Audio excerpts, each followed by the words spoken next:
What up, yo? A ghost. A ghost. What's up, everybody?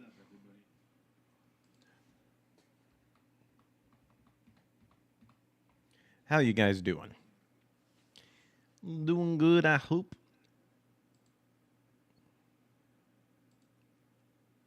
Just double checking everything over here, making sure we are good to go, and it looks like we are. But hey, it is Friday. Hopefully, a lot of people had a relatively short week because of 4th of July, or a long week because hopefully your company or wherever you work gave you some extra time. But happy Friday. Thanks for hanging out with me tonight on another episode of the Power Up Podcast. Tis a podcast that talks about pop culture. We just see what's happening in the old pop culture field, check out some articles that give us some update, point at whatever is, good, bad, ugly, spiritual. And just another guy who gives his couple cents on the whole matter. If you enjoy the stream, make sure to hit that like and subscribe button and turn on notifications to get notified when I go live. Right now, we have gone live on YouTube, Rumble, Kick, and Locals. I always want to say Twitch, but we're not doing Twitch anymore. But right now, looks like we are good to go. Like I said, just making sure we're good. We are. So we have some articles that I found today that I have raring to go here.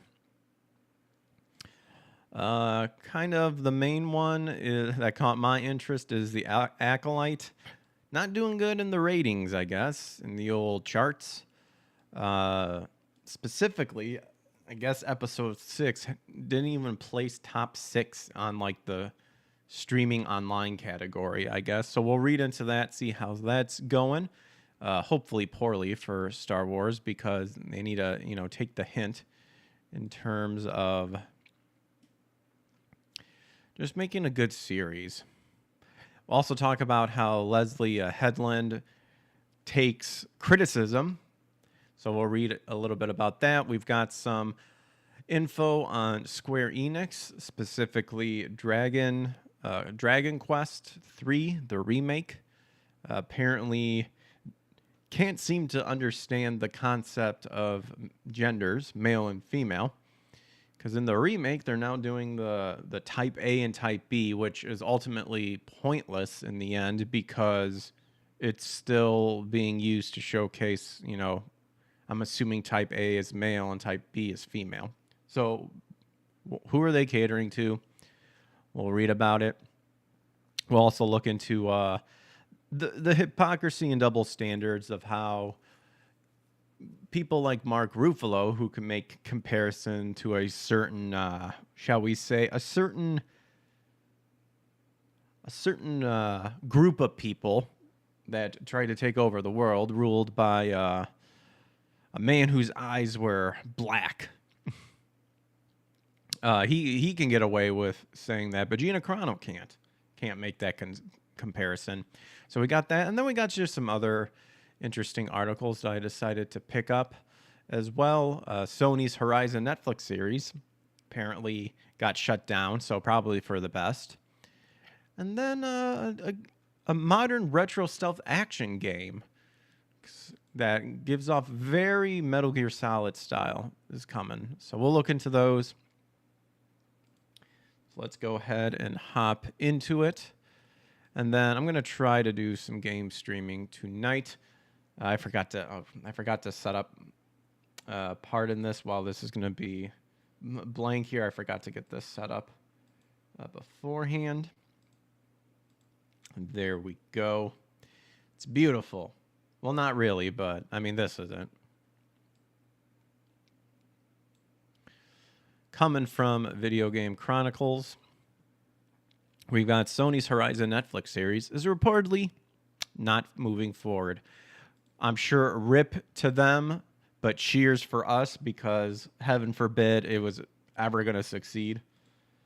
They would probably just suck and suck well, probably.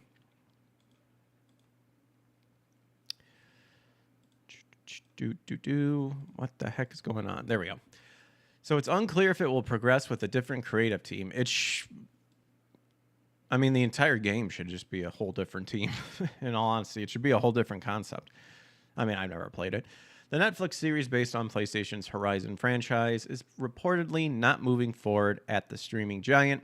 The project was being developed by the Umbrella Academy showrunner Steve Blackman, has reportedly stalled, according to Rolling Stones. Well, I mean, Rolling Stones.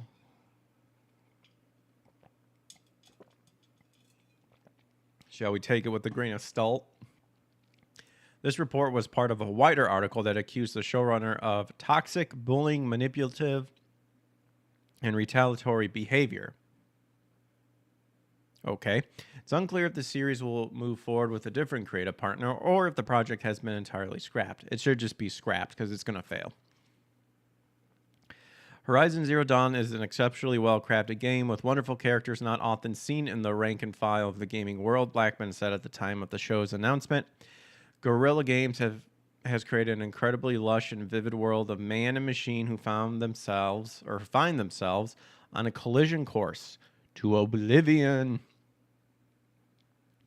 Their salvation comes in the form of a young female warrior. Why did he start off by saying between man and machine and then immediately states, well, it starts off as a form of a young woman, a young female warrior? Oh, this guy apparently knows the difference between a man and woman, male and female, named Alloy. Really, Alloy? Who has no idea she's the key to saving the world. Suffice it to say, yes, Alloy will be a main character in our story. My writing partner on this, Michelle Lovretta, because there's no E, so it's not love, so Lovretta, and I are thrilled to be able to expand this remarkable IP into a series of for all types of viewers. Sony is also currently working on a TV adaptation of God of War with Amazon. That's probably going to be garbage too, especially if they're going to go with the new, dad Kratos. Multiple Horizon video game projects are currently in development. Lego Horizon Adventure will be released this year for PS5, PC, and Nintendo Switch. Guerrilla confirmed that it was planning to, quote, expand the world of Horizon, with an online co-op project featuring a new cast of characters and a unique stylized look. This following reporting from VGC that the Dutch studio was planning an online spin-off in addition to a planned trilogy of Horizon games.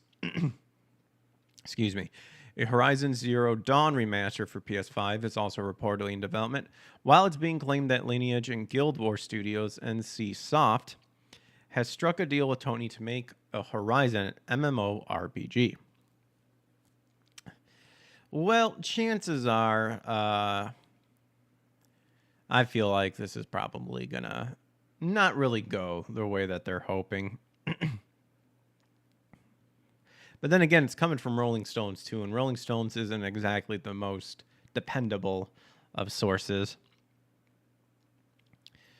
But, oh gosh, it's gonna be awful probably. Ugh. So much so, I'm yawning at it because it's so bad.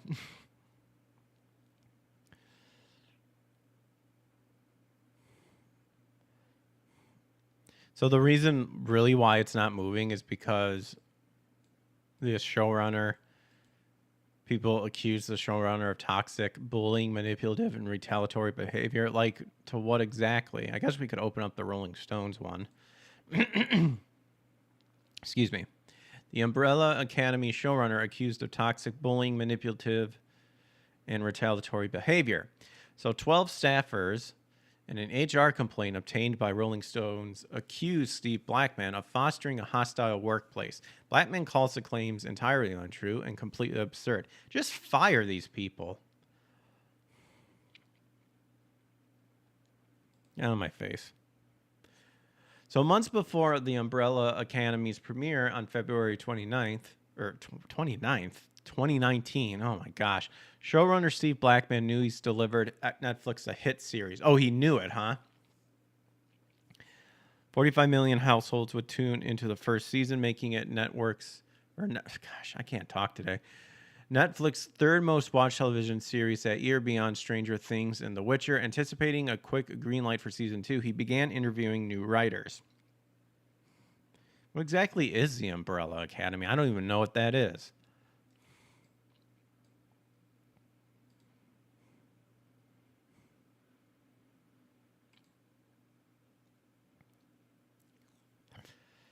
So the job candidates included a female writing team. Okay. Female writing team, writers who split one salary as a package deal. Blackman interviewed the two women, one of whom was pregnant in her third trimester, okay, in person at his office at Netflix Studios lot in Los Angeles. Oh, gosh. Ooh, that twitched. He later offered them a place in the writer's room on a standard 20-week contract. After accepting the job, the pregnant writer informed Blackman she'd be taking maternal leave about 1 month in, while her writing partner would continue to work. The new mother returned from leave a month before her contract ended. When the writer's room was extended another 10 weeks so the team could finish the season, everyone had their contracts extended according to show sources, except for the female writing team. He allegedly blamed their exit on budget issues and wanting a more experienced writer to replace the duo. Sounds reasonable, but then again, you should have just hired a more experienced writer team to begin with. But according to January 2023 human resource complaint filed to the Universal Content Productions, the NBC-owned production company behind the Umbrella Academy, Blackman had repeatedly grumbled to others that he felt ripped off, complaining he didn't know the woman was pregnant when he hired her. I mean, that's a reasonable thing. He told me he fired them because one was pregnant and didn't tell him. One writer from that season tells Rolling Stone. 3 other sources say they heard Blackman make similar remarks. It wasn't the only time people exited the Umbrella Academy, which returns for its 4th and final season August 8th under dubious circumstances, sources claims, including a support staffer who had declined to tell Blackman details of a private conversation and a personal assistant who accidentally received Blackman's prescription information. Sounds like he's firing people for a good cause. If these people are not responding responding in terms to giving him as much information as possible, then yeah. I mean, that's especially bullshit too. If you know you're pregnant, you're going to take maternity leave and you don't say anything. That to me is kind of scummy. Now you can make the argument, well, that's not your personal information and all that stuff, and it's medical reasons, but yeah. But then, you don't say that. He hires you on, and then you immediately ask for maternity leave. Don't participate and provide anything for the show, and you get fired. That's your problem. If you were just upfront about it, maybe you could have worked something out.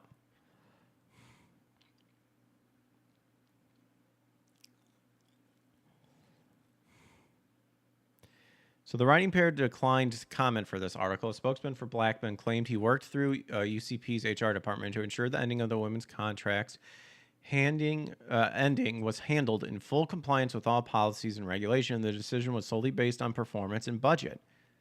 And then he denied any other allegations of retaliation. Yeah, if that's the case, then why should we feel sorry about these people? Especially if you knew you were going to be taking maternity leave and lied about it in the hopes that you can just get money without really doing anything, Yeah, hate to be harsh about this, but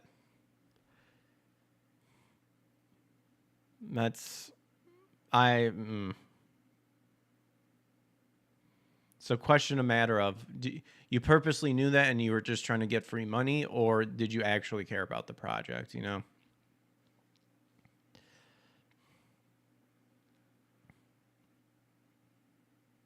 So to the Umbrella Academy sources Rolling Stone spoke with, their experiences with Blackman are representative of a wider industry problem around showrunners placed at the helm of massive production, big budgets, sprawling staff, and granted broad creative license, they wield a tremendous amount of power.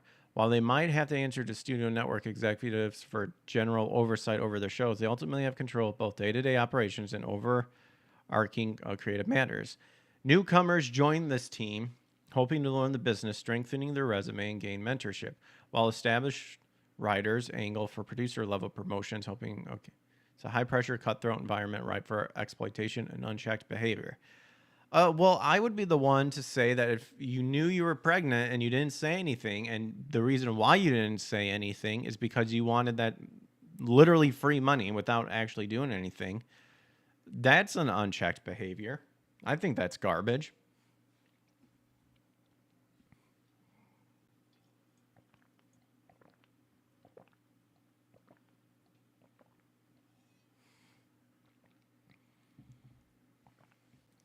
So a lot of staffers and apparently are just bitching and complaining about it. I don't really care anymore about this. Stupid. The point being is that I think this franchise would fail, and it'd be best if they did not move forward with it.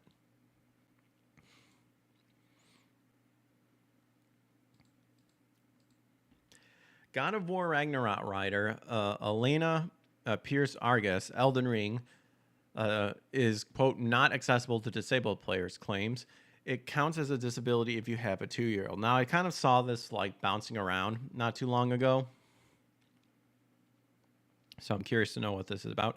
Noted video game personality Alana Pierce, I don't know her, is adding her voice to the chorus of critics who believe the core fundamentals from FromSoft's difficulty video game design philosophy are somehow unfair and restrictive to disabled individuals. Oh boy, this already sounds retarded. Previous version of this article describes Pierce as having a 2-year-old herself. This was incorrect, as Pierce does not have any children and has since been corrected. Oh. So then what's she complaining about? So Pierce, who prior to her current position as a writer for Sony's Santa Monica studio, had notably stints as a YouTuber, IGN editor, well, there you go, and Rooster Teeth employee. Oh, not doing good so far. Since we knew how those companies do. She offered up her hot take in a video uploaded to her personal YouTube channel titled Elden Ring DLC is too hard, it's not. Her main talking point, or her main point, was not to call for a reduction of the game's difficulty, but to share her opinion as to, quote, why I do think it would be great if disabled players could play Elden Ring. Dude, what just spurred this, like, out of nowhere? Like, does she explain where she came to this great epiphany? Usually these weirdos don't. They just say it for clout and for attention. So following a brief explanation of her general thoughts on the game's recently released Shadows of the Erdtree DLC, Pierce eventually posited, it has been brought up various times across various mediums by various people that Elden Ring or FromSoft games in general are not particularly accessible to disabled players. This is the first time I've ever heard of this. Like, what a throwaway bullshit line. Been brought up various times. I don't believe that for a second. You want to know what I hear from people who talk about, you know, your Soul games, Elden Ring, FromSoft? I've actually played Elden Ring. It's a hard game. It's hard. That's what I've heard. It's not being fair to disabled players. Elaborating on her argument, the God of War Ragnarok team writer. Oh, well, that also explains it, because isn't Ragnarok, like, wasn't that like, well, you know, started going downhill after a while? You had your first God of War, which wasn't bad. I played it, and then Ragnarok came around, and it was like, ugh, from what I've heard from people. When I'm asking for accessibility, I'm not actually asking for an easy mode. That isn't the intent. So you used a grifting headliner to grab people's attention just to say, well, this isn't my intent.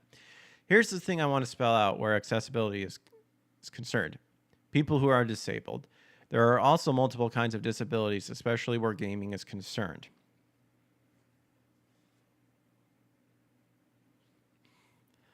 Again, does anyone who watch, I'm not watching this video, like, has anyone who watched this like Does she actually talk about like when this came about, like what caused her to think about this? There are long-term disabilities, there are situational disabilities, there are temporary disabilities. Okay, it's one thing if there's long-term disabilities, which pretty much means it's been established that you have a disability. This situational disability and temporary disability bullshit, the whole game does not need to change for these. I'm sorry. Hate to say it, but not really. Situational, temporary. Temporary, how can you even say that in a sentence? Because my response will be, well, if it's temporary, they'll get over it after a while. Situational, well, you know, if the situation arises that other people aren't having a problem with it, I'm not changing it for a really small group of people. Sorry. Elden Ring was meant to be a challenge. It's true, but she's just using this to capitalize on her main concern here, Komanga, and that is about, of course, disabilities. People who are disabled. You know, because I guess her head popped off the pillow one day and was like, holy crap, Elden Ring does not cater to disabled people. I got to do something about this. It's like, oh my gosh. Dude, these people, what do these people think they'll get in the end? It's all for clout. It's all for that big giant pat on the back that in the end they just do. You've seen the clip? It sounds retarded. It counts as a disability where a video game like Elden Ring is concerned if you have a kid. That's not a disability. That's called being a parent. What is she talking about? You have a 2-year-old, you're trying to play Elden... Wait. You have a 2-year-old, you're trying to play Elden Ring, you can't pause. You mean you have a 2-year-old, comma, you're trying to play Elden Ring, comma, you can't pause. You want to know what you do? It's called when you are done with the 2-year-old, or heaven forbid, maybe, I don't know, your husband, who is, you know, the father, who is also responsible of taking said 2-year-old. Maybe like when it's his turn to take care of her and watch over her, then maybe you can have time to play Elden Ring. If you literally have a 2-year-old, playing Elden Ring should be the last fucking thing on your mind. What a retarded take. I mean, this is already stupid. Literally, my friend Eric, like when they had their first child, I was, you know, he was still in Texas at the time, and you know, we would talk about how, you know, how's it going, how's the kid raising and stuff like that. They took turns to watch over it because those first couple of years, you're going to be staying up all night. So you're going to have to trade off responsibilities and duties so that at least one of you can get some sleep.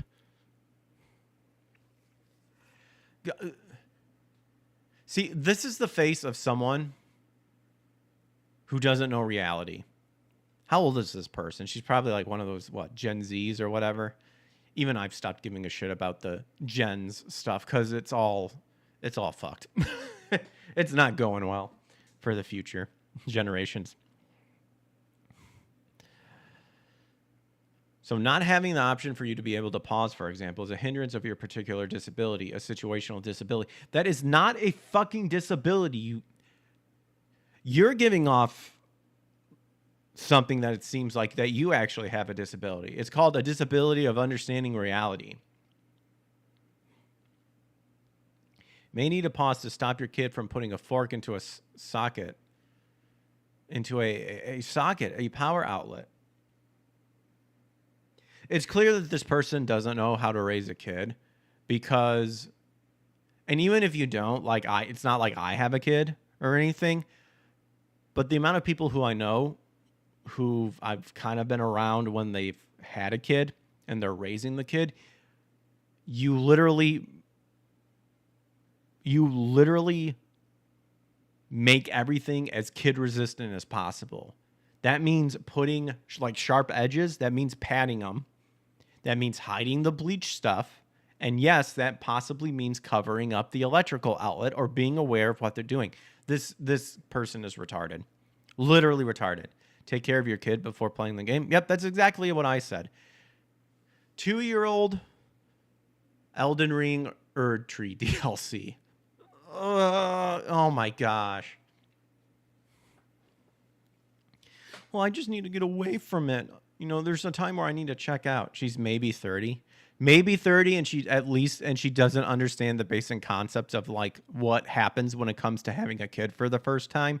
At some point you've come across that, or you've literally heard your friends or even your own parents talk about it. My gosh, this person is stupid. Further building her case, she added, as for the third category of disabilities, long-term people who have long-term disabilities. I have tendinitis in both my wrists from playing too many video games. That sounds like a you problem. Unironically, this is a thing from tapping too much. That means any rapid button mashing in any game I'm going to have a lot of trouble with unless there are accessibility options to prevent that. It's part of what I worked on God of War Ragnarok. That's part of why I made an accessibility award show to highlight this particular thing. It sounds to me like you are too retarded to take care of yourself, that maybe you should stand up away from the screen, or maybe you should put the controller down and like go walk away a little bit instead of just sitting there all day. I'm sorry, this is insulting because like I'll go ahead and pull one of their things. So she's talking about like I'm disabled and stuff. Bitch, I have chronic depression. Like when I was in first grade, I had my brain scanned, and they found that my patterns were not matching those that had normal patterns for the correct flow between things that allows you to not be depressed. The correct like chemical flow in my brain. They had that. They had OCD. I was ADHD. I was Asperger's a little bit. And here you are saying, oh, I got tendinitis because I was playing video games for too long.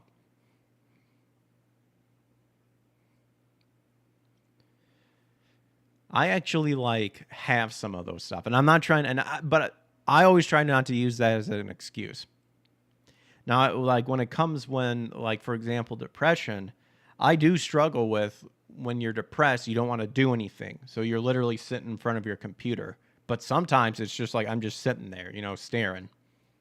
Or randomly like looking through videos and stuff because it's like, it's like you're just, it's a weird way to explain it. It's like you want to do something to like get out of it, but yet you don't want to do anything. Yeah, she doesn't have any kids that you're aware of. Well, up here, right here, it's stated that, editor's note, it's been stated that she does not have children.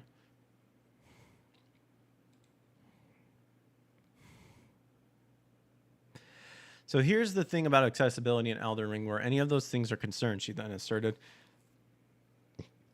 I think there's a misunderstanding that people think disabled gamers or whoever else want an easy mode. You're literally bitching about having an easy mode. This is not the case. It's that the appeal of Elden Ring being really hard is also appealing to people with disabilities. They too want to play the extreme hard game that is very hard for them to beat. They're not asking you to give them an easy mode and make it easy for them to get through. They're asking for a version of the game that can be played with this particular disability so they can enjoy really hard games as well. I remember watching a TV article about Dragon Ball Z Budokai. Possibly Budokai 3. There was a kid who was blind, but he still wanted to play the game. You want to know what he learned to do?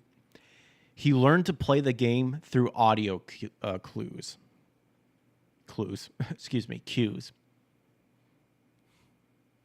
That's how he learned to play the game. He didn't demand that another game be created to, like, I don't know, suitor to the fact that he was blind.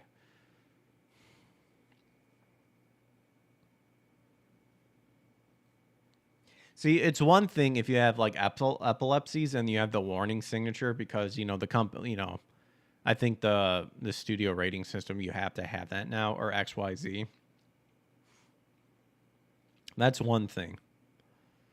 This is something entirely different. And the fact that she's a very piss poor example of what it means for someone to have a disability is just hilarious. Again, to me, this is all for clout.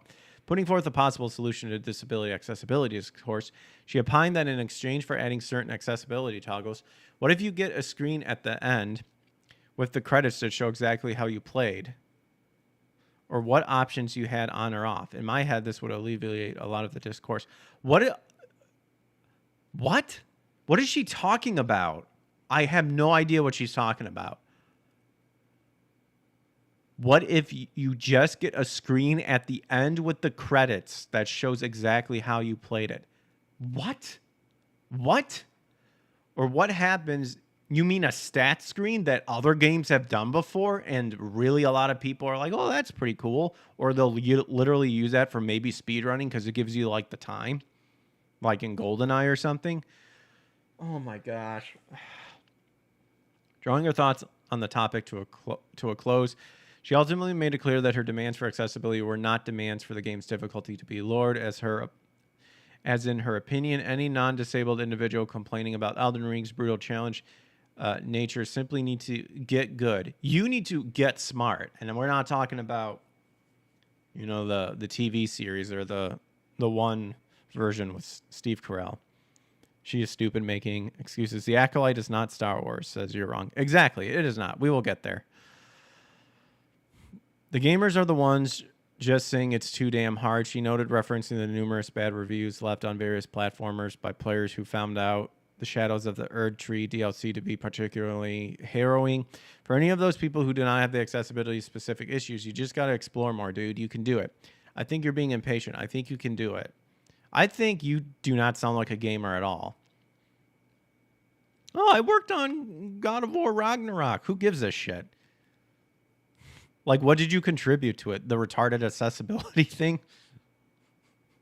What did they do? Just like, oh, I've heard Lofty say, like, because I think he said his brother's colorblind, that it'd be nice to have a color mode for people who may have problems with specific colors. I can see that in terms of like, yeah, if there's something that's like definitely color coordinated, where that's part of the mechanism, that's one thing. But even then, it's like, if only like 3% have a coloring blind issue, nah, sorry. Game is supposed to be reaching to all platforms, and the majority of people don't have that issue. They're not going to put that in there. Hate to say it. I would love to see them have more accessibility options. I would not like to see them make the games easier or less challenging, but it's a difficult balance to strike, obviously. You did a terrible job selling it to me about how games need to have more accessibility options. Terrible job. Terrible job. Like, if anything, it's making me bash accessibility options when I understand, like, the good that can come from it. We'll get to that article last, because we'll at least try to end on a more positive, uplifting note,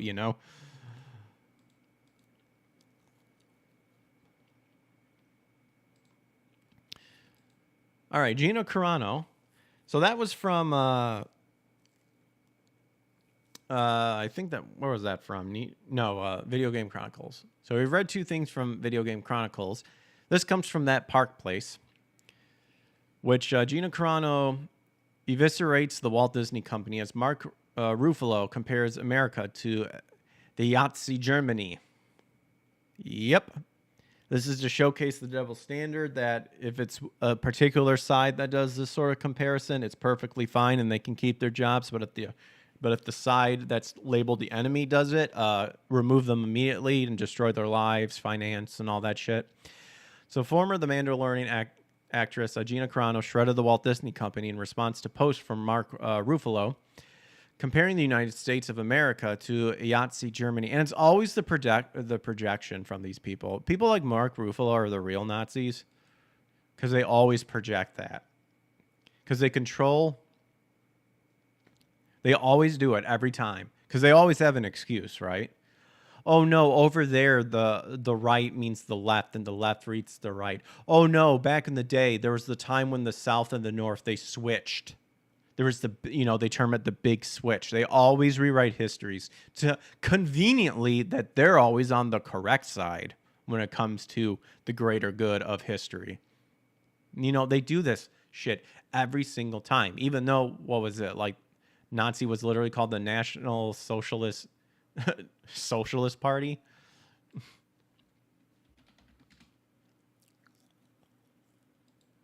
Let's see if even Wikipedia keeps it, because Wikipedia always like tries to change it.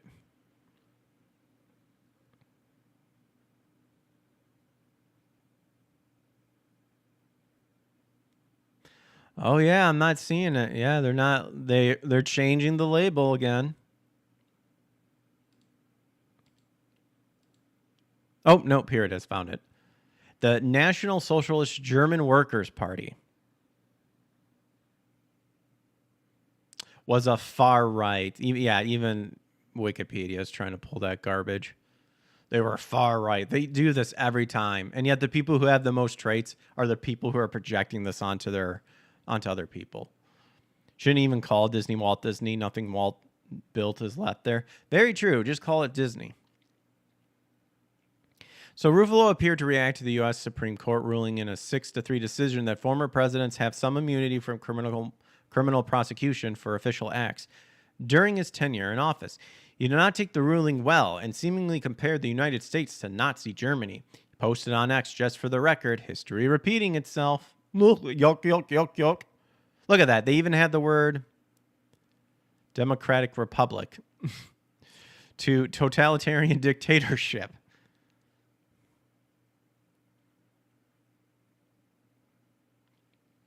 And the United States is not a democratic republic. We are a constitutional republic. Not even that, though. I think there's like another meaning, another language, too, and it's not even anywhere close to this. Gosh, these beta actors are such a bunch of snot goblins. Carano responded to Rufio. I keep saying Rufio because of Hook, but Ruffalo, writing on X, double standards on full display. It's a constant and obvious elephant in the room in Hollywood. There's example after example, such as Mark Ruffalo's Below, that proves this. Whom, by the way, I believe should have had the right to express himself without getting fired, although I cringe at all of his political posts. He's an actor, but he's a human being passionately engaging in something that he feels strongly about. Yeah, I mean, you could be passionately engaging in something you feel strongly about. That doesn't mean you're right, though. And it doesn't mean that it should be catered to every single time. Must be nice to feel must be a nice feeling to express yourself so freely. She added, not everyone in this country has that privilege without having everything that they love taken away from them. Do we wonder why he has that privilege and I do not? The answers are in my case. Good. And I really hope Gina wins. Really hope that she wins.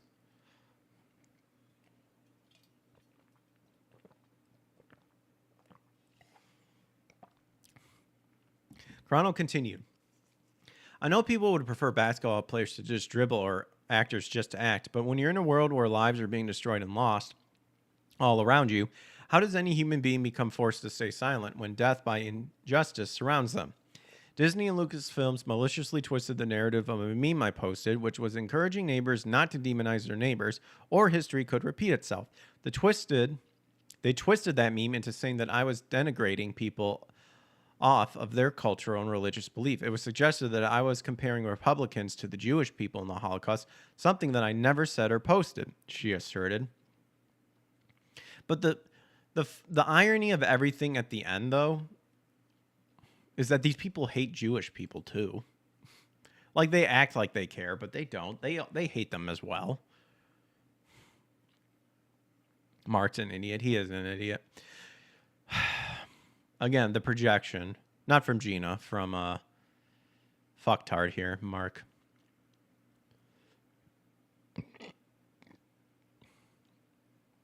Carano then declared, call no one a Nazi. I did not deny the Holocaust. Read that last sentence again. I never did this, yet I was smeared as an anti-Semite. It doesn't seem to happen to a certain group of people that choose to use these comparisons as well. Why is that? The rules for thee and not for me group. So what are the rules exactly? The rules is that there are no rules. The rules is that they are the rules, actually. And when the rules become self-explanatory in the sense of... Never mind. I was trying to word that, but I did that very poorly. The rules, I was trying to have it lead to to the truth of they rewrite the rules all the time. But that was just doing a terrible job. So I'm the fag at doing that. So this lie was fed to you by the corrupt media based off of a statement from Disney Lucasfilms, who have since doubled down on their slander towards me. Their narrative took on a life of its own while my own life and career were tossed aside, she wrote. The media repeated and repeated this lie until it became an untruthful fact to many who aren't the best at doing their own research. It's not that they aren't the best at doing their own research. It's the fact that they don't do any research, and it's the fact that they get their opinions and belief and their very existence on people who hate them, but just project everything onto other people just to win the clout from these people. That's the sad thing. They're a bunch of sheep. Now, some people I feel sorry for because they're sheep, and other people I don't feel sorry for because they're just retarded, who instead listen to fake news and what we've seen journalism digress into. Spare a very few brilliant journalists, Carano noted. Next, she stated, a demoralized society becomes hungry for propaganda, willing to give up their rights and the rights of others, causes divisions, and drives societies into a mob mentality, picking on a group of people, turning neighbor against neighbor. It is one of the largest reasons the gates were opened for the Nazis to come into power in the first place. This way of doing things cannot be what we base condemning and destroying people's livelihoods and careers off of. And that's very true. And a lot of people have pointed it out, and I pointed out as well, that these people who say they're so morally against the Nazis are literally doing all the tactics that the Nazis do, which goes to show you who the real people who support the Nazis. But again, they do these mental gymnastics to declare that, no, I'm not like that. I'm not like that. It's not the right kind of, communism. They always say that, every time. Hey, communism was tried and it doesn't work out. Well, they just did it wrong. That was the wrong idea of of communism.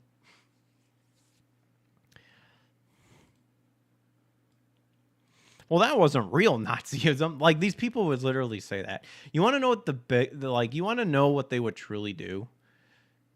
So bring Hitler, resurrect Hitler back to life and stand him next to Donald Trump. And I guarantee you, these woke idiots would side with Hitler.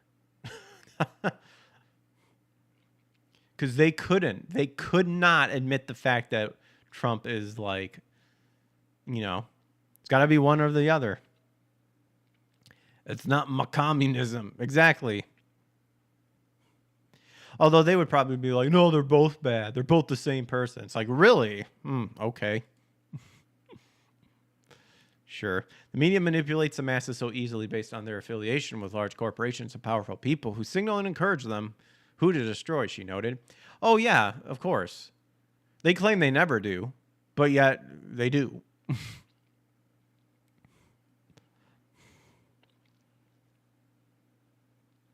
Despite the fact we have seen multiple versions of communism and socialism be attempted and all leading to mass death. Exactly, but they're always going to make the excuse of, well, that's not what real socialism is. That's not what real communism is. Because when it's done rightly, everything is just in perfect harmony.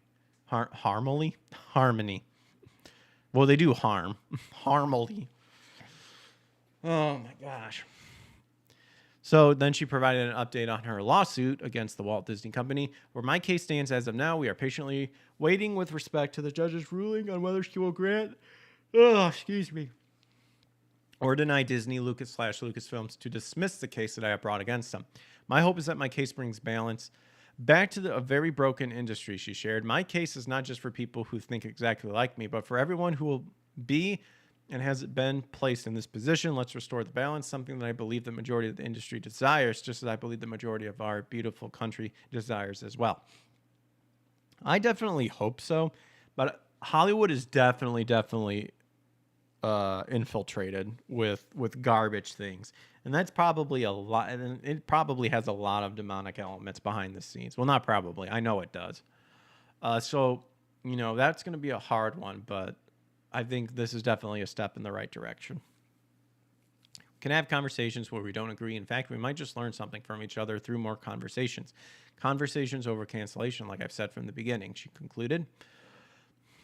And then it goes into her detail of when she got fired, and then when she filed the lawsuit.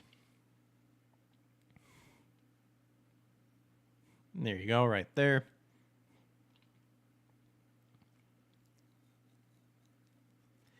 And then it's just going into detail about the update on her lawsuit, which I'm hoping will go well. Really hope that does go well for Gina. All right, so there's that.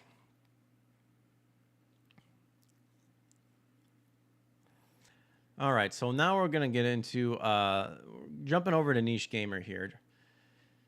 Apparently, Dragon's Quest, aka Square Enix, seems to have an issue of understanding what gender is. Dragon Quest III, the HD 2D remake, confusingly removes gender from protagonists and subclasses. So it has confirmed more info for their Dragon's Quest III HD 2D remake, that would be Square Enix, seemingly removing the concept of gender from the long-awaited remake. New article for the game reintroduced the main protagonist, who in the original Dragon's Quest III was realistically only a male character, and in its SNES remake could be male or female. So the new remake, however, lists the two genders as the dreaded Type A and Type B, instead of the biological genders male and female. The new article, brought by this guy, also confirms, despite removing biological genders from the male and female protagonists, their voice actors are played by a male and female, Hiyama Nobuyuki and Minaguchi Yukio, respectively.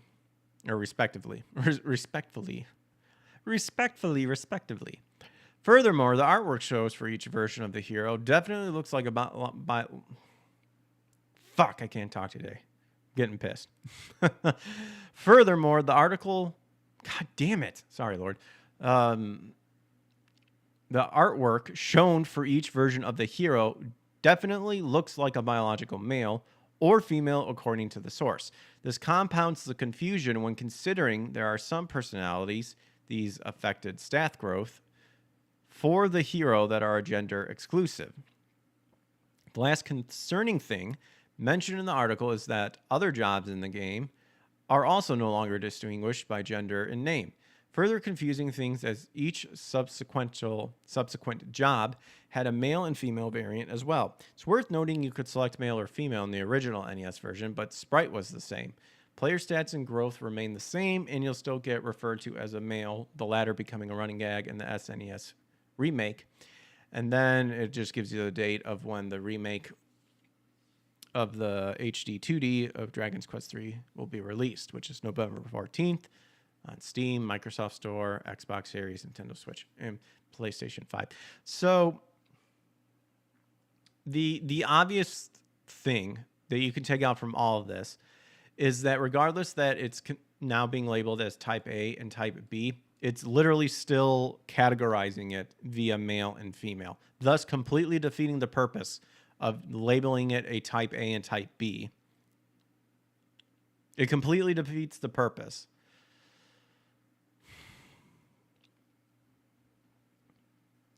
And that Park Place covered this as well.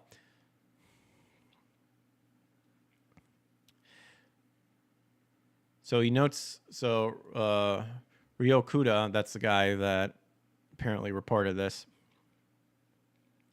who claims via machine translation that the game has no distinction between male and female heroes. He notes the characters are labeled A and B, with the A version appearing like a male hero, while the B version is a female hero. He even notes that the A version is voiced by a male actor. We already read him, while the B version is voiced by the female. So again, this is completely defeating the point of everything. Except it's clear that you're catering to a group of people who probably hate the game to begin with. This is getting so retarded out of hand. I'm hoping that when this game comes out that the modding community takes care of this with the translation. Man, the modding community needs to jack up the delocalization of things, because that's what everybody wants. Because there's absolutely no reason to have these labels in here and to be appealing to this sort of setup. It's ridiculous. And it was revealed back in 2019 that Square Enix has an ethics department, and this ethics department was the reason for Tifa's chest was tightened in Final Fantasy. Yep, and everyone in that game should be fired. Or not in that game, in that ethics department. Should be fired or justly and severely punished.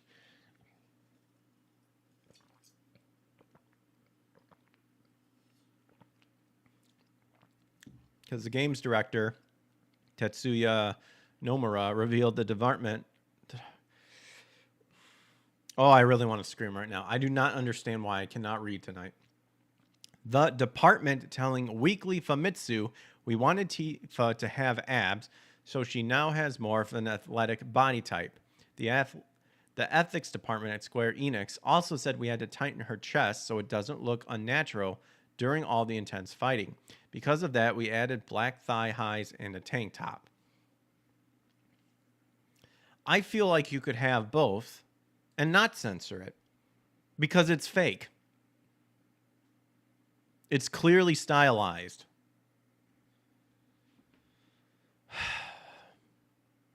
Square Enix representative would explain the purpose of the ethics department to Polygon. Well, she's talking to Polygon over the comments. And in the Square Enix Japan studios, the ethics department is actually a group within the company that evaluates game content to make sure it is aligned with the anticipated age rating standards across the globe. In this case, we want a new generation of gamers to experience Final Fantasy VII Remake and are working very closely with the company's internal experts to make sure all of the game's content is appropriate. Except there's nothing wrong with a beautiful female character. There's nothing wrong with it. We want a new generation of gamers to experience it. Does really lowering her boob size and making her have abs and tightening her chest, is that really necessary to reach a new generation? For heaven's sakes. I guarantee you, the new generation, the people who you are trying to cater to, one, don't even play the game. Two, their parents probably don't even know what they're playing. Or three, they're just going to go to a friend's house and see it that way anyway. Or they're going to go on YouTube and watch it. Like, this is so retarded. Plus the age rating standards, like, this is pointless as well. Because in the end, it's just whatever these companies thinks is best. It's not like they're actually giving a shit about what the next generation is actually saying. And when they do, they're only catering to the woke people.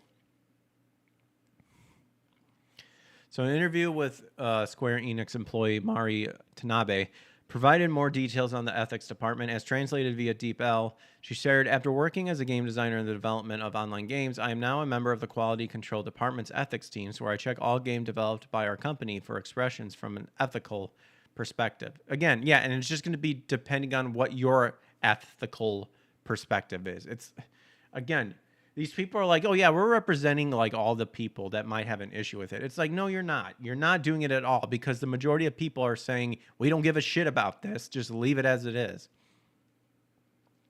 Specifically, I check all game expressions, including scenarios, illustrations, design, and effects, to ensure that they do not contain expressions that are discriminatory, prejudicial, or offensive, and that they are in compliance with ratings. Game expressions?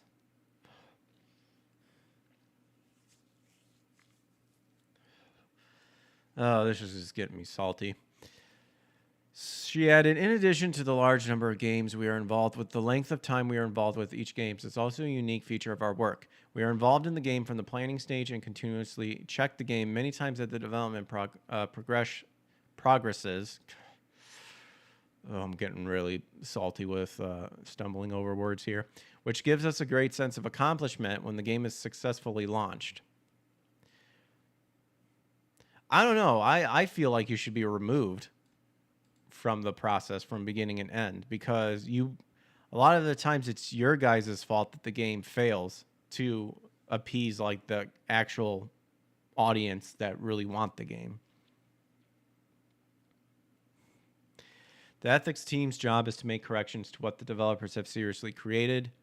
Therefore, you are expected to take responsibility for your decisions. The difficult in checking expressions in entertainment is that it is not enough to serve only to make a mal or batu decision. For example, if a certain expression is not acceptable, you need to be able to come up with an alternative expression that would be acceptable. Dude.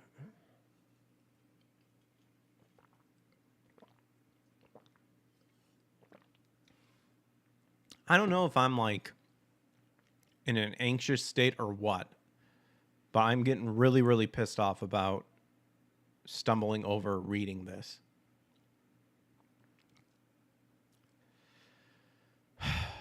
Just in the show tonight. What I try to keep in mind in this job is that my work is not memorable to the user in a positive sense, she continued. For example, if there is a typo in the scenario of an emotional scene in the game, or if there is an expression that makes the user feel uncomfortable, it will spoil the experience of the game. Excuse you? There is no excuse. There is no excuse for me. The fact that my work went unnoticed by users after the game's release also means that I did my job correctly. Well, I mean, a lot of people weren't happy about you guys changing Tifa's design in general. Did you just ignore that completely? Although I work behind the scenes, when a game I was involved in is released and is highly acclaimed, I feel as if my work is being praised, which makes me happy.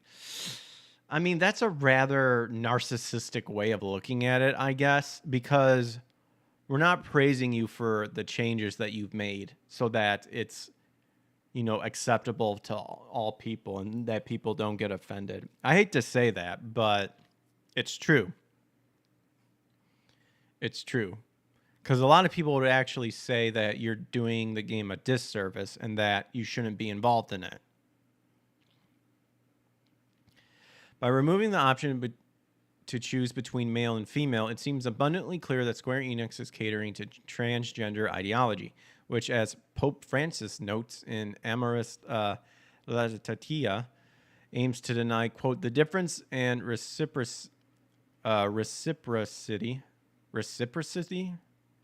Oh, dude. Oh, my gosh. Why do you got to throw stuff at me like this? I'm dying over here. I am dying. Reciprocity.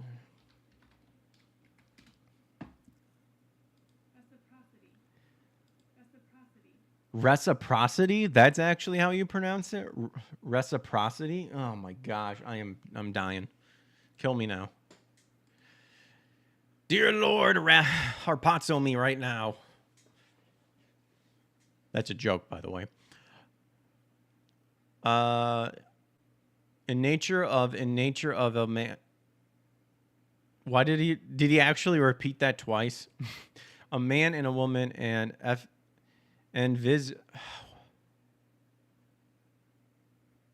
society with sexual differences, thereby eliminating the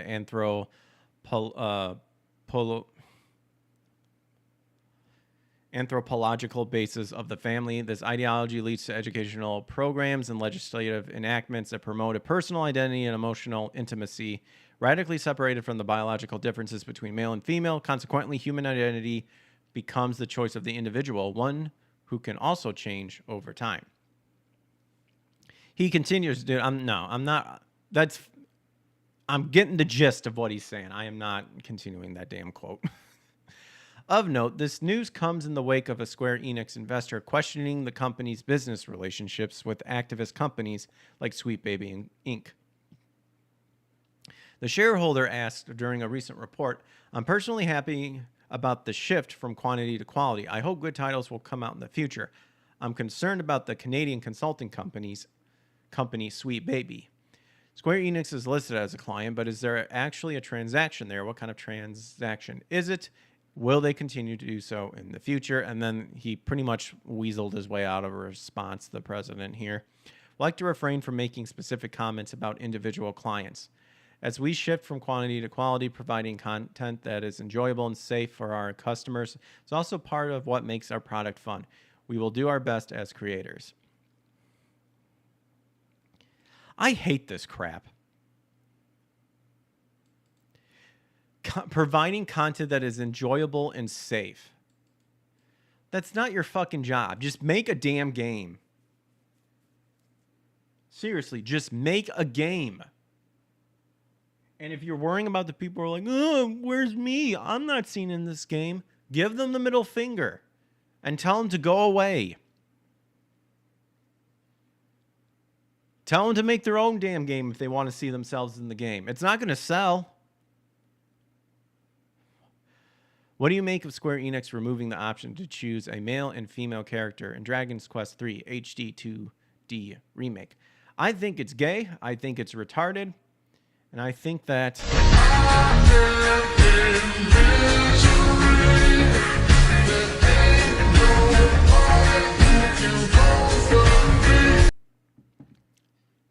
I'm getting like a rocket in the crotch with all this stuff. That's what I think.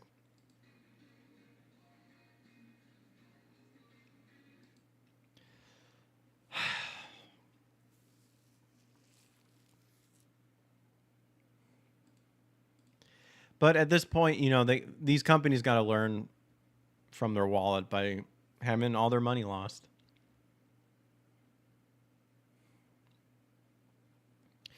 All right, so that was the Dragon Age talk. Whoops, I got rid of that one that I wanted to talk about. I know what it is though.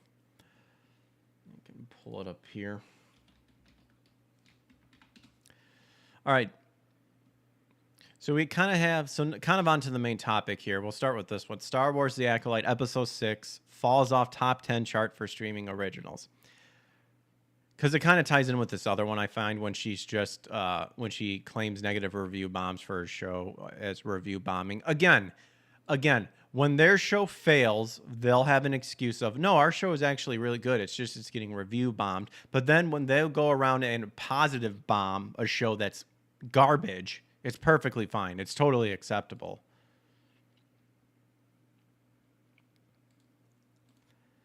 But we're showcasing that it's fallen off the charts, which is, Disney Star Wars. That's good. It needs to suffer and burn.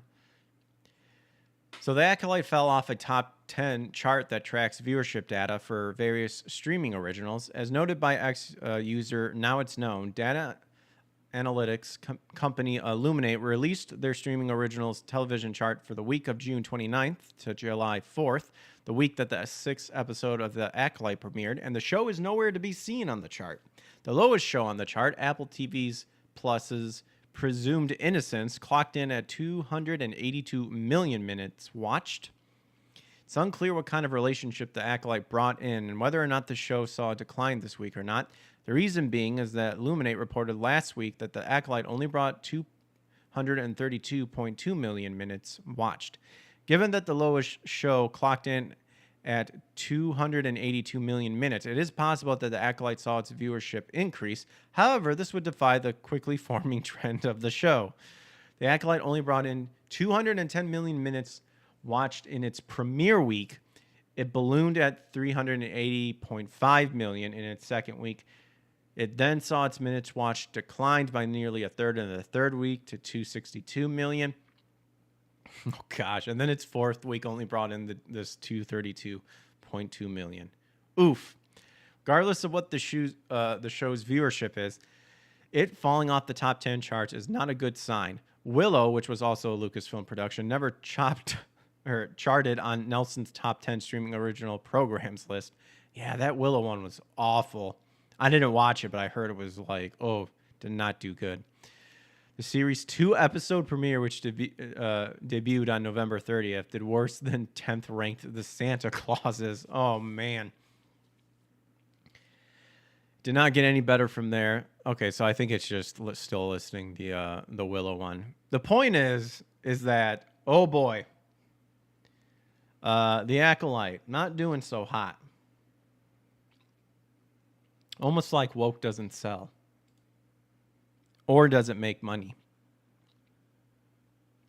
So the series would eventually be canceled and then pulled from Disney Plus altogether. It got pulled. It's no longer on there. They're like, oh my gosh, we don't want people to see this monstrosity.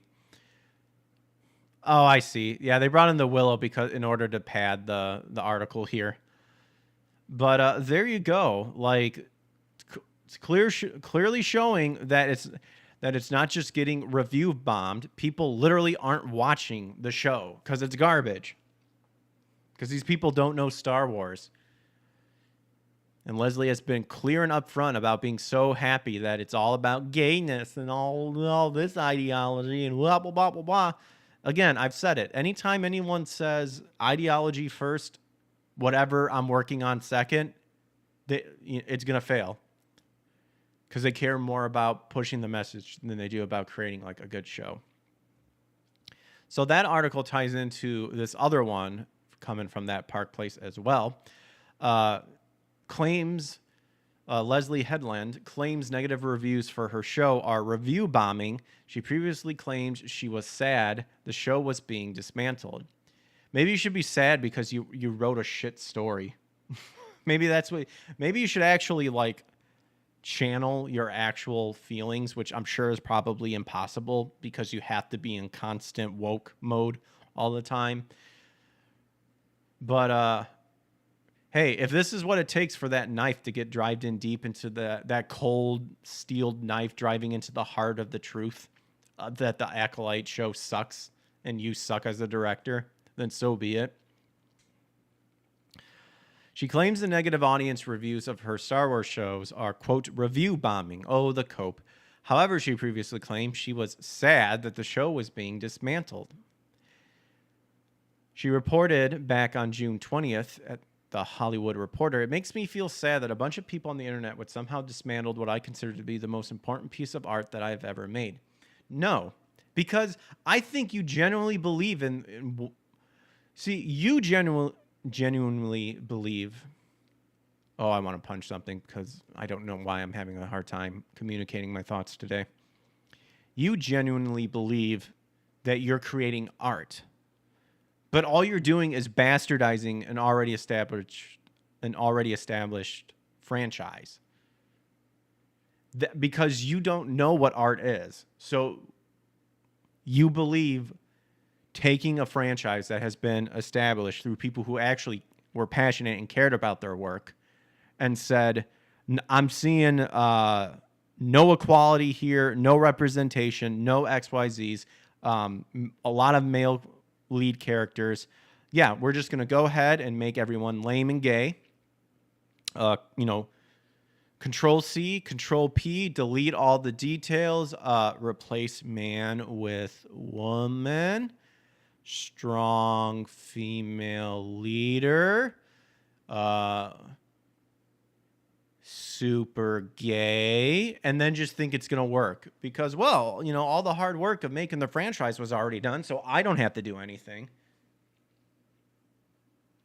People on the internet, that's us. Awesome. I know. I feel like I'm a part of her life in some way, shape, and form because I'm making fun of her work. Ugh. So now in a recent interview discussing the show's 6th episode with Collider, Headland is claiming that the negative reviews are review bombing. Ah, yes. Everybody knows what review bombing is like. Truly, when the show first came out, my publicist was like, okay, with the review. I was like, does anyone take that seriously anymore? You fags do. You faggots do it all the time. That's why the people from The Last of Us Part 2 and all the Last of Us Part 2 simps got super butthurt when those leaks came out. And everyone's like, yeah, this isn't The Last of Us at all. Oh my gosh. Perhaps the average, I don't understand the point of it, which is that the average viewer would look at the site and say, oh, the user review is really low. See, even then you don't understand. The average viewer actually look at what people are saying. They don't just look at the score. Because you've yourself proved that you completely ignore criticism. Gosh, the mental gym. Look at this. Look at this. Does that look like a confident director that knows what the hell they're trying to show to people? Does she look like she knows how to tell a story? Me thinks not. Ugh. She continued, but I think that if you're in the Star Wars fandom, I think you already know what review bombing is. So I guess if you're totally new to the fandom and you're considered watching the show, it could affect you. So I guess, dude, the amount of code, like I can like hear her.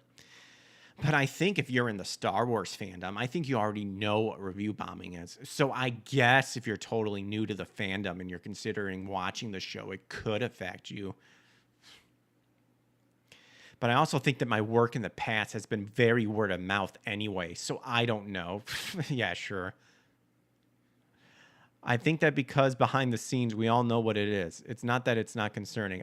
Dude, X to doubt on that one. I think behind the scenes, you have no idea what the hell you're doing. And you're literally making it up on the go. But I think it's pretty expected, I would say, she concluded. The show currently has a 14% audience score on Rotten Tomatoes with an average rating of 1.3 out of 5. Yeah, you want to know? Okay. Hey, Leslie, you want to know what I think is review bombing? This. By the official critics. There's your review bombing for you.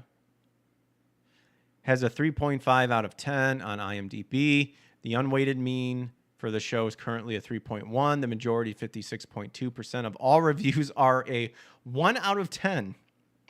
Oof. Ouch. Oh my gosh. Look, even a 2 is higher.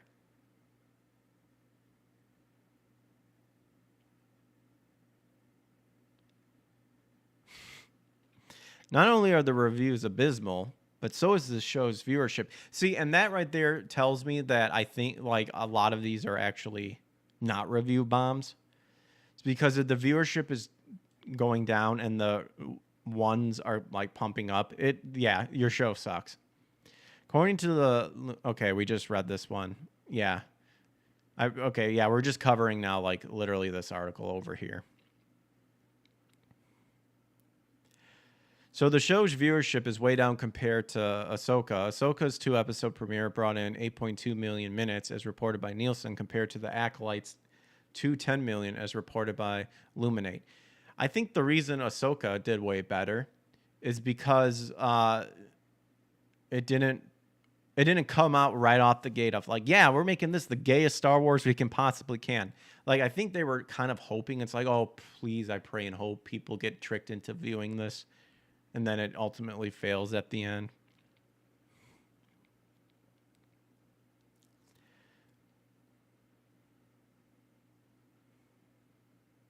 Then episode 2, oh, I already read that, compared to the Acolytes. And then it declined. See, there you go. Well, Ahsoka declined the week of its third episode of 4.8 or 487 million minutes. And the Acolyte 38.5 million. Ahsoka still had over 100 million more minutes.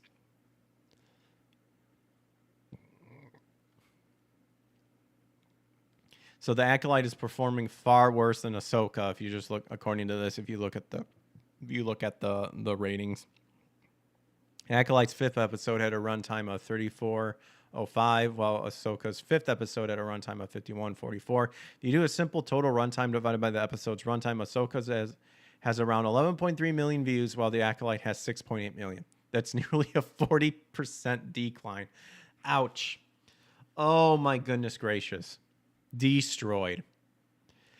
Based on the data available, the negative reviews are not review bombing as headline claims. Yep, but are indeed legitimate negative reviews. Yep. I 100% agree, and I said it not too long ago. Not only do they appear to be legitimate negative reviews, but viewers are not tuning into any more episodes, indicating their dislike of the show. And that's pretty much it. And that's, to me, that's definitely the proof in the pudding, you know? Can't argue with that. But by all means, pretend it's just review bombing and just, well, I don't even look at, you know, I don't look at criticism anyway. Let's end on an uplifting note, and that is this modern retro stealth action game Spy drops announced. So publisher Raining Frog and developer Rainy Knights Creations has announced Spy Drops, a new, quote, modern retro stealth action game reminiscent of the original Metal Gear Solid in both visual and gameplay. Yeah, almost too close, honestly. So I'm kind of wondering if they're, as long as they don't get like a knock on the door by Konami. So it's in development for Windows PC and Nintendo Switch, though a release date wasn't announced. And here's the rundown on the game. Inspired by stealth action from the 90s, undertake a series of covert ops to save the world from a global terrorist threat. Experience PlayStation generation, and you certainly do when we see the trailer. 3D stealth action updated with modern effects, randomly generated levels, modern equipment, head-to-head local multiplayer. I don't care about that. I just hope that the story is a good one. Experience PlayStation generation, low polygon, see? 3D stealth. Okay, so I'm kind of like rereading. They're literally repeating what they just said up here, down here.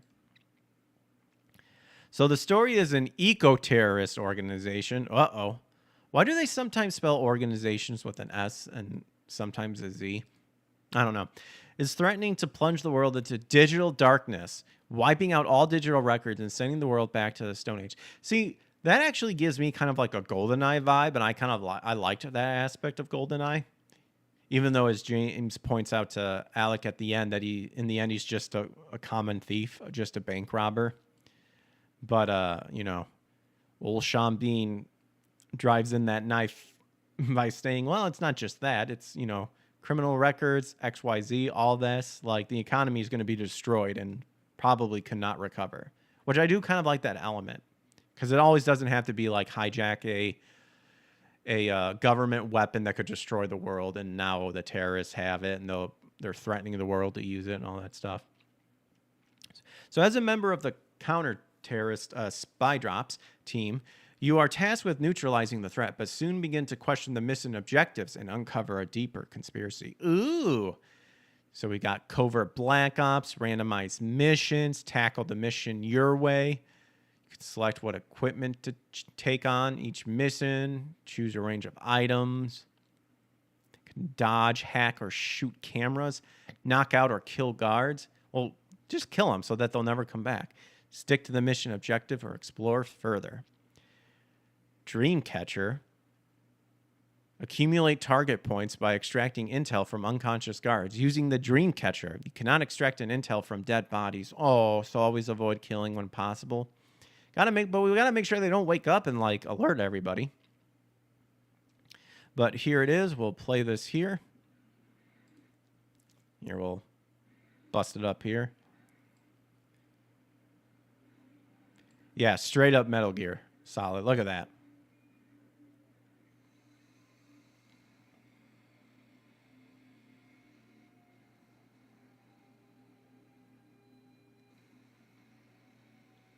Like, even the beginning of her diving is exactly like Metal Gear Solid. I like her character look, too. Because I like women. That's why. Well, there you go. So something to end happy about. This is your kind of forte and you kind of want to see an OG Metal Gear Solid. Check it out. I really wish they would remake Metal Gear Solid 1. And not just with Twin Snakes. Nintendo's never going to give up the Twin Snake codes, I think. There's a weird scene in the Acolyte where the lead lady was watching a guy undress. Oh, yeah.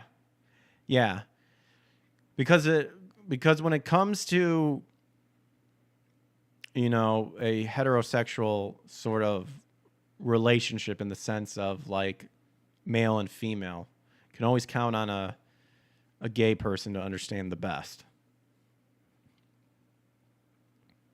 You have an idea just like that you're working on? Very nice. Alrighty, folks. Well, that is the end of the show tonight. So thank you for hanging out. Unfortunately, I feel like I did a terrible job tonight. I could not talk to save my life.